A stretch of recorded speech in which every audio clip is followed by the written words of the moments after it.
तो स्वागत है आपका पाठशाला में। आज हम निकालने वाले हैं magnetic field due to solenoid. अब देखो, मैंने स्टार्टिंग का जो सेकंड लेक्चर है वहाँ पे मैंने बना के दिखाया था कि मैग्नेटिक फील्ड कैसा होता है ये सॉलिनॉइड में। मैं फिर से एक बार आपको बना के बताऊँगा कैसे हम लोग बनाते हैं, और यहाँ पे हम लोग इसका एक फॉर्मूला भी ड्राइव करेंगे कि वो कितना होता है एग्जैक्टली। बहुत ही सिंपल एंड स्वीट डेरिवेशन है, ठीक है। तो शुरू करते हैं। तो पहले देखो, सॉलिनॉइड क्या होता है, एक कॉयल होता है। कॉयल मतलब कंटिन्यूअस टर्न के कॉइल्स।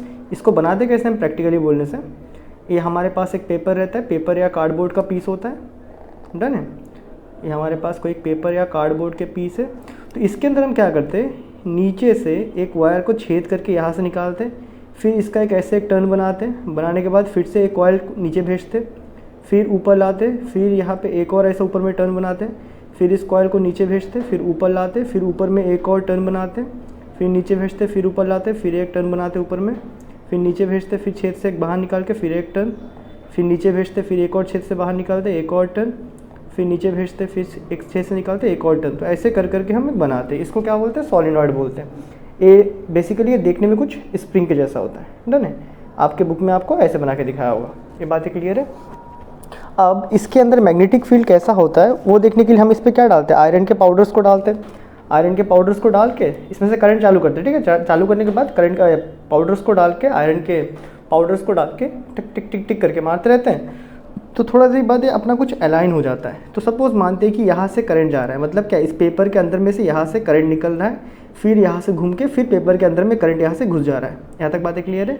उसके बाद जब हमने रखा तो हमें दिखा इसके अंदर में ओनली मैग्नेटिक फील्ड्स बनते हैं। हमें क्या दिखा कि इसके अंदर में ही मैग्नेटिक फील्ड्स लाइन, मतलब जो मैग्नेटिक फील्ड लाइंस होते हैं वो अंदर में ही बनते हैं। इसके बाहर में ना के बराबर या बना ही नहीं था, मतलब बहुत ही ना। अंदर में अगर 1000 लाइंस बनाए तो बाहर में एक बन गया, डन। तो उसको हमने बोला भाई नेगलेक्ट है, बाहर बनता ही नहीं, मान लेंगे। यहाँ तक बातें क्लियर है। अब देखो, इसी का मैं तुमको टॉप व्यू बना के दिखाता हूँ, ठीक है। इसी चीज़ का टॉप व्यू। टॉप व्यू मतलब तुम अगर उसको ऊपर से देखोगे, ये तुम्हारे पास एक कॉयल रखा है, इसको तुम ऊपर से देख रहे हो तो क्या है, तुम्हें कॉयल कुछ ऐसा दिखेगा, कुछ ऐसा दिखने वाला है यही कॉयल टॉप व्यू से। इसके अंदर में ऐसे तुमको मैग्नेटिक फील्ड लाइंस दिख रहे हैं, हाँ या ना, डन। अभी देखो, इस वाले एंड में से करंट ऊपर जा रहा है, करंट ऊपर आ रहा है। ऊपर मतलब आपको डॉट, स्टार्टिंग ऊपर आ रहा है मतलब आपको डॉट दिख रहा है ना, वेक्टर का डॉट दिखेगा। तो यहाँ पे डॉट, यहाँ एक ऊपर आया, यहाँ एक नीचे गया, डन। यही वाला टर्न घूम के यहाँ नीचे चली गया, तो नीचे की तरफ यहाँ करंट जा रहा है।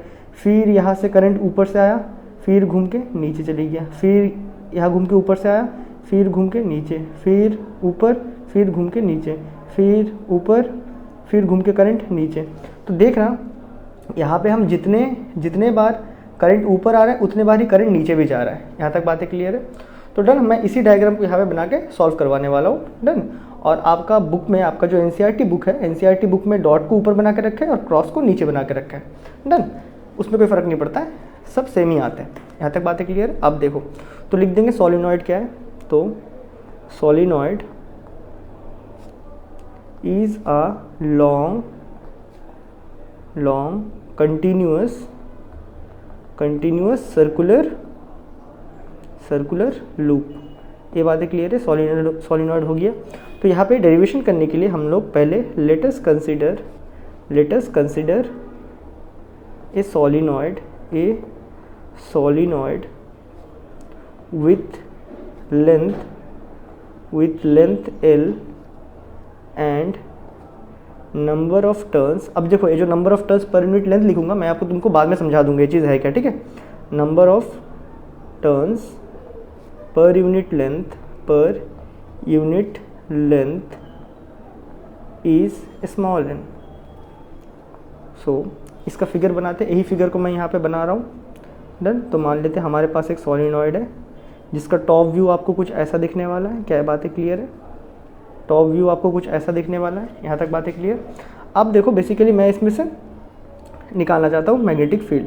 तो अगर तुम देखो, यहाँ से करंट नीचे की तरफ जा रहा है, यहाँ एक क्रॉस में, यहाँ एक नीचे, यहाँ एक क्रॉस, यहाँ ऊपर आया, फिर से घूम के यहाँ फिर से नीचे चले गया, फिर घूम के यहाँ ऊपर, फिर यहाँ से नीचे, फिर घूम के ऊपर, फिर यहाँ से नीचे, फिर घूम के ऊपर, फिर यहाँ से नीचे। तो मैंने एक लूप बना लिया। यहाँ तक बातें क्लियर है। और इनके टर्न्स बहुत ही नज़दीक होते हैं, देखने में लगभग सिमेट्रिक होते हैं, कि एक रेक्टेंगल के जैसा होता है, डन। और इसके अंदर मैग्नेटिक फील्ड लाइंस कैसे होते हैं, ऐसे होते हैं। क्या हमने इसका डायरेक्शन मार्क किया कि यहाँ से यहाँ है कि यहाँ से यहाँ है? नहीं किया। उसको हम कंपास डाल के निकाल सकते हैं, ठीक है। इसके अंदर जब हम कंपास को डालते हैं तो हमें दिखा कि मैग्नेटिक फील्ड लाइन्स कुछ ऐसे बन रहे हैं। असल में कंपास में जो नीडल डाला ना, जो कंपास का जो नीडल था वो नॉर्थ का नीडल इस तरफ पॉइंट कर रहा है, डन। इस तरफ पॉइंट कर रहा है मतलब क्या है? नॉर्थ इस तरफ है, नॉर्थ बता रहा है। ये बात है क्लियर? इस तरफ है, नॉर्थ बता रहा है, डन। और ये है इसका साउथ, ऐसा होता है। इसके अंदर फ्लो ऐसा होता है, डन। इसको हमने देखा। फिर ये देखो, ये जो अपना सिंपल बायोट-सावर्ट लॉ है उससे इसका डायरेक्शन पता नहीं चलता है। तो हमने इसके डायरेक्शन निकालने के लिए, सॉलिनॉइड का मैग्नेटिक फील्ड का डायरेक्शन निकालने के लिए उसके लिए भी अलग से लॉ बनाया है, डन है। तो अब आ जाते हैं इसका डायरेक्ट डेरिवेशन पार्ट में। तो बायोट-सावर्ट लॉ को यूज़ करेंगे। So according to Biot Savart law, जैसे कि हमें पता है, हमने माना है कि आउटसाइड में मैग्नेटिक फील्ड क्या है, यहाँ लिख देंगे ऑल्सो मैग्नेटिक फील्ड। यहाँ पे जब हमने एक्सपेरिमेंट किया था बाहर हमें मैग्नेटिक फील्ड लाइन दिखे ही नहीं थे। So also magnetic field outside the solenoid कितना है? इज 0। ये बातें क्लियर है? आउटसाइड। तो अकॉर्डिंग टू बायोट-सावर्ट लॉ हम चाहते हैं कि इसके अंदर में हमें लाइंस दिख रहे हैं, तो हम इसके अंदर में निकालना चाहते हैं इस पॉइंट पे कितना मैग्नेटिक फील्ड लाइंस है। तो उसके लिए हमें एक एम्पेरियल लूप लेना होगा। यहाँ पे हम जो एम्पेरियल लूप ले रहे हैं वो हम लोग एक रेक्टेंगल माफिक ले रहे हैं, डन। तो एक रेक्टेंगल के माफिक हम एम्पेयर लूप को ले रहे हैं, एक रेक्टेंगल के माफिक, डन। क्योंकि अंदर में ही है तो हमने एक यहाँ पे रेक्टेंगुलर एम्पेरियल लूप ले लिया। यहाँ तक हमें बातें क्लियर है, डन। इसका नाम दे देंगे, that is ABCD। So according to Biot नहीं, एम्पेयर सर्कुटल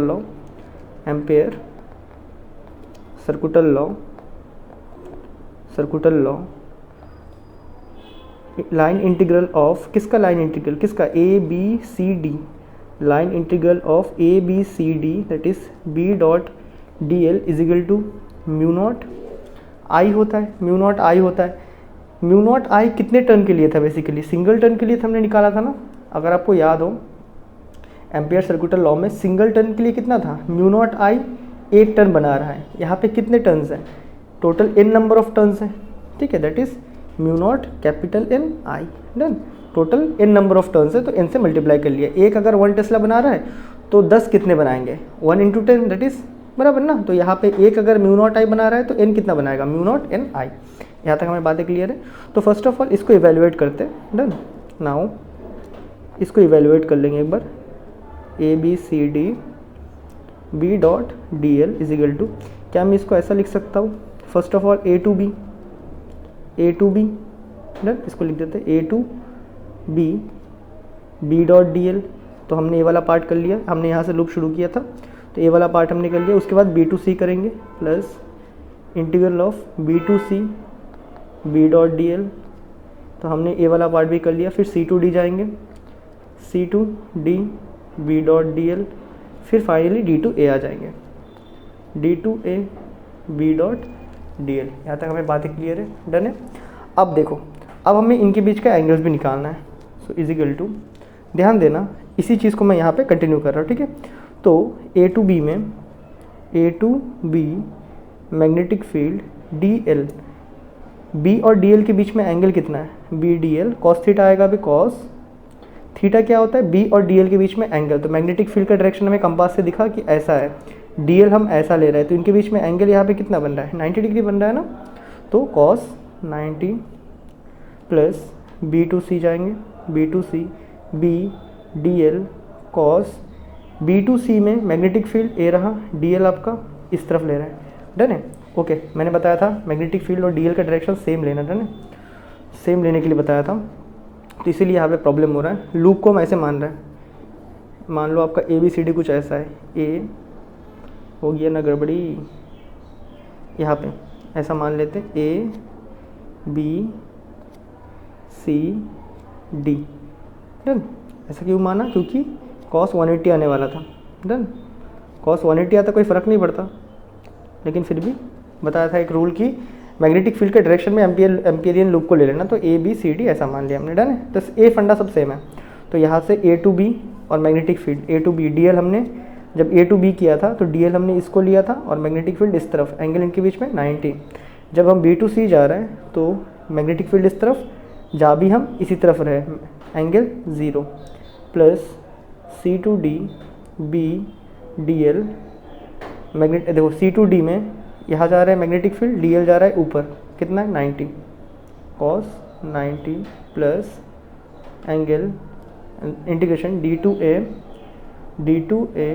B DL cos कितना, मैग्नेटिक फील्ड इस तरफ, हम जा रहे हैं उस तरफ, तो cos 180। यहाँ तक बातें क्लियर है। अब देखना वेरी इंपॉर्टेंट, cos 90 का वैल्यू 0, तो पूरा वैल्यू 0 हो जाएगा। यहाँ पे एक और cos 90 पूरा वैल्यू 0 हो जाएगा। D2A ये पॉइंट बाहर में है, बाहर में मैग्नेटिक फील्ड हमने 0 मान के रखा है, तो 0 से ये सब पूरा मल्टीप्लाई होगा, ये भी पूरा 0 बन जाएगा। तो बचेगा क्या खाली आपके पास बच क्या रहा है by the way, line integral of ABCD का B.dl कितना आ रहा है आपके पास, यही वाला चीज़ बच रहा है खाली, that is B2C BDL cos 0 1 है, ये तो cos 0 1 होता है ना, बराबर है। यहाँ से कांस्टेंट टर्म को बाहर निकालो, बचता है B2C line integral of DL। तो इस DL के, ये जो लाइन इंटीग्रल है, इस तरह DL के छोटे छोटे DL अगर जोड़ते जाएंगे तो हमें क्या मिल जाएगा, लेंथ मिलेगा ना, सॉलिनॉइड का लेंथ मिल जाएगा। कितना लेंथ है सॉलिनॉइड का, तो ये बन जाएगा कितना आपका B/L। यहाँ तक बातें क्लियर है। अभी लगाओ, एम्पियर सर्कुलर लॉ लगाओ, दैट इज़ हमने BDL कितना निकाला है इतना मेहनत करके, BDL ABCD BDL कितना निकाला, B.L BL इजिकल टू एक इसके बराबर μ0 Ni। अब देखो number of length per unit length क्या होता है। सपोज आपके पास एक सॉलिनॉइड है, ये बहुत लंबा है, इसमें सपोज 1000 टर्न्स हैं, ठीक है।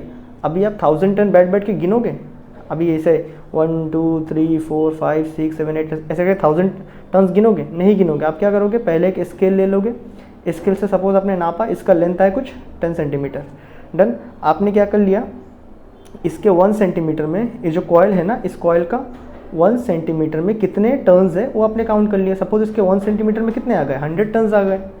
1 सेंटीमीटर में 100 टर्न्स है, दैट इज़ ये जो 1 सेंटीमीटर में 100 टर्न्स होता है ना, इसी को हम कहते हैं number of turns per unit length. अब देखो इसका फ़ायदा क्या हो गया, आपने नाप लिया 10 सेंटीमीटर है, 1 सेंटीमीटर में कितने टर्न्स है आपने नाप लिया। सो जो टोटल जो टर्न्स है ना, जो टोटल टर्न्स आएगा वो आप कैसे निकाल लोगे, दैट इज़ 1 सेंटीमीटर में 100 टर्न्स है इंटू टोटल 10 सेंटीमीटर है, तो आपके पास आ जाएगा अगेन 1000 टर्न्स। ये करना ईजी है, तो यहाँ पे लिख देंगे वी नो, जैसे कि हमें पता है ये जो नंबर ऑफ टर्न्स जो कैपिटल N है, जो टोटल टर्न्स होगा वो किसके बराबर होगा, number of turns per unit length, और उसके साथ उस कंडक्टर या फिर सॉलिनॉइड का लेंथ कितना है। ये बातें क्लियर है, विच इम्प्लाइज, अब यहाँ पुटअप कर देंगे हम, इस फॉर्मूले में पुटअप करेंगे, that is BL is equal to μ0 capital N की जगह स्मॉल n I, ठीक है, स्मॉल n, अच्छा L भी है, स्मॉल n L, ठीक है, यहाँ पे n की जगह में स्मॉल n L और यहाँ पे एक I, L कट गया, तो मैग्नेटिक फील्ड कितना आ रहा है आपके पास, μ0 n I। ये होता है मैग्नेटिक फील्ड इनसाइड में। और जैसे कि इसका डायरेक्शन हम बायोट-सावर्ट लॉ से नहीं पता कर सकते, तो हमने एक नया रूल बनाया ना, जैसे यहाँ दिख रहा है साउथ टू नॉर्थ जा रहा है, तो हमने क्या बोला, जो करंट का डायरेक्शन होता है ना, उसमें आप हाथ को रखो, डन। अब देखो ये क्रॉस मतलब नीचे जा रहा है, तो नीचे जा रहा है तो ऐसे आप हाथ को रखाओगे तो ऐसा आ रहा है आपका डायरेक्शन, ये मतलब नॉर्थ को पॉइंट कर रहा है, डन। ये देखो यहाँ पे क्रॉस है, क्रॉस मतलब करंट अंदर जा रहा है, तो अंदर जा रहा है तो उंगली को कैसा, ऐसा अंदर की तरफ रखो, फिर इसको कर्ल करो, थंब का जो डायरेक्शन आएगा वो आपका बनेगा नॉर्थ का डायरेक्शन। यहाँ तक बातें क्लियर है। और inside the solenoid south to north आपका ट्रैवल होता है मैग्नेटिक फील्ड। ये बातें क्लियर है, डन। कैसे करेंगे, ऐसा करंट के डायरेक्शन में हाथ को रखेंगे, ऐसा करेंगे, डन। आपका जो बुक है ना, आपका बुक में ये डायग्राम कैसे बना के दिया है, देखो आपके बुक में ऊपर में क्रॉस नहीं, ऊपर में डॉट रखा गया है, ठीक है। तो मैं ऐसे बना देता हूँ, ऊपर में ऐसे डॉट रखा गया है और नीचे क्रॉस रखा गया है।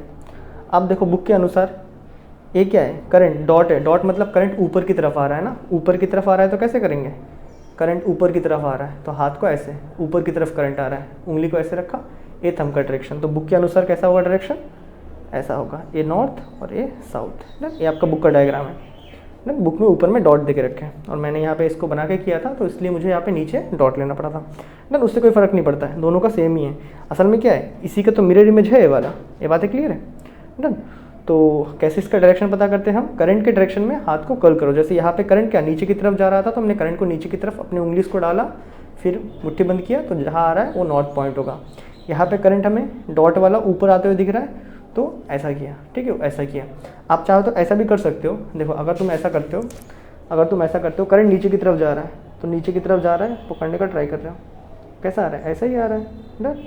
ये बातें क्लियर है। देखो नीचे से जाके ऐसे ऊपर आ रहा है ना, ये नीचे से जा रहा है फिर जाके ऐसे ऊपर आ रहा है, तो ऐसे ही आएगा ना, नीचे से जाके ऊपर आ रहा है, तो ऐसा ही थमाता है। और यहाँ पे अगर तुम देखना चाहो ऊपर आ रहा है, कैसा, ऐसा ऊपर आके फिर नीचे जाके ऐसा आ रहा है, एक ऐसा नीचे तरफ जा रहा है, नीचे जाके ऐसा आ रहा है ना, इससे कोई फ़र्क नहीं पड़ता। तो आई होप आपका ये जो magnetic field due to solenoid है, ये डेरिवेशन क्लियर हो चुका है। और मैं मिलता हूँ आपसे नेक्स्ट वीडियो में, तब तक के लिए गुड बाय।